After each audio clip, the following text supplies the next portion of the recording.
ذرا توجہ فرمائیے. حضرت خالد بن ولید کا نام سنا ہے؟ یہ سیف اللہ ہے، اللہ کی تلوار. حضرت خالد بن ولید نے اپنی بیوی کو طلاق دے دی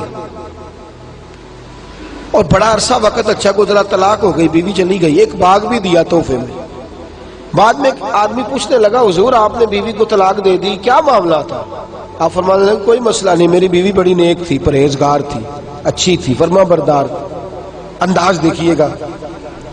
کہنے لگا جناب عجیب بات ہے، طلاق بھی دے دی اور اچھی بھی بڑی تھی، کس بات پہ طلاق دی؟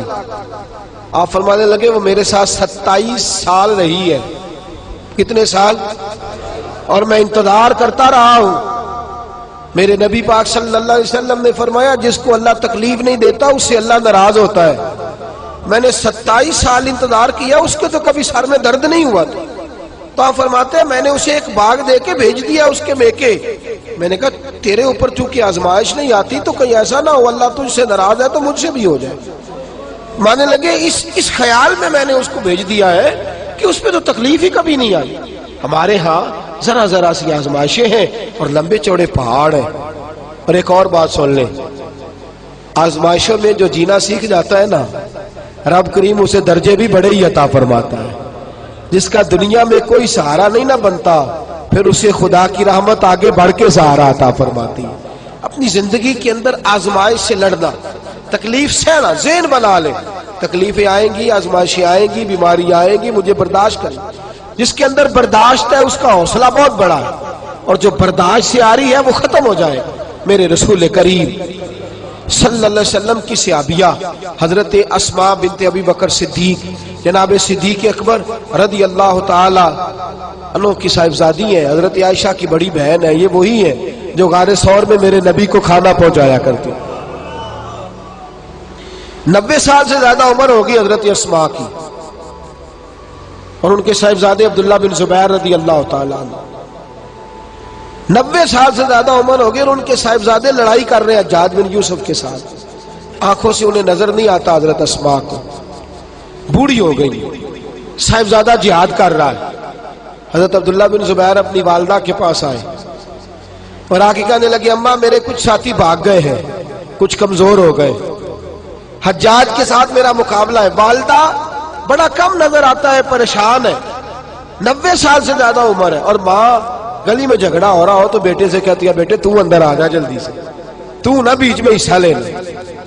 والدہ سے آ کے پوچھتے ہیں اماں میں کیا کروں، حجاج کے خلاف لڑ رہا ہوں، بہت سارے ساتھی کچھ چلے گئے ہیں ڈر کے، کچھ جو ہے وہ کمزور پڑ گئے، کچھ نے وہ بزدل نہیں ہے، وہ کمزور نہیں، لیکن انہوں نے حکمت سمجھی ہے تھوڑی دیر کے لیے چلا جانا. ماں کہنے لگی بیٹے پہلے تو یہ بتا کہ تو حق پہ ہے کہ نہیں، دولت کے لیے تو نہیں لڑ رہا، اقتدار کے لیے تو نہیں لڑ رہا. کہنے لگی اماں قسم اللہ کی عزت کی میں حق پہ ہوں، میں فکر امام حسین کا وارث ہوں، میں ظالموں سے لڑ رہا ہوں.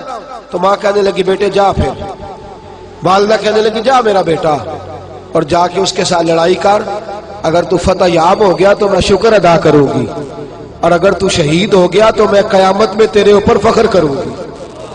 تو کہنے لگے اماں وہ بڑے ظالم ہے، بوڑھی ماں کا حوصلہ دیکھ، وہ بڑے ظالم ہے، وہ تو مسئلہ کر دیتے ہیں، ناک کان گلا کاٹ دیتے، اتنا سخت میرا دشمن ہے. والدہ کہہ رہی ہے بیٹے سے، 90 سال کی بوڑھی اماں کہتی ہے بیٹا بکری کو ذبح ہوتے وقت تکلیف ہوتی ہے، کھال اترتے وقت تکلیف نہیں ہوتی. تکلیف تجھے ایک وقت ہوگی جب تیر لگے گا، جب تلوار لگے گی. ناک کان کاٹتے تجھے کیا تکلیف ہوگی، اللہ تجھے زیادہ اجر عطا فرمائے گا. جا مجھے بہادر کی ماں بننے کا شرف دے، بزدل کی ماں بننے کا شرف نہ دے. یہ دلیر ماں کا حوصلہ.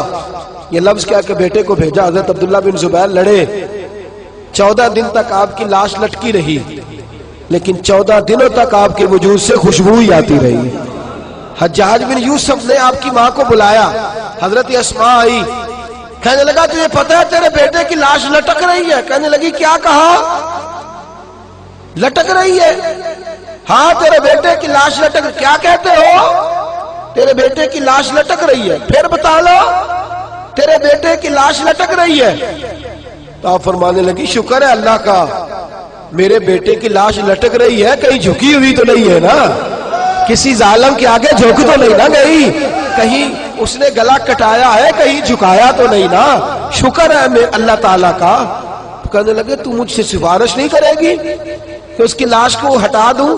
آپ فرمانے لگے جس رب نے اسے شہید ہونے کا حوصلہ دیا ہے وہ اسے قبر کی اعلیٰ جگہ بھی عطا فرمائے گا.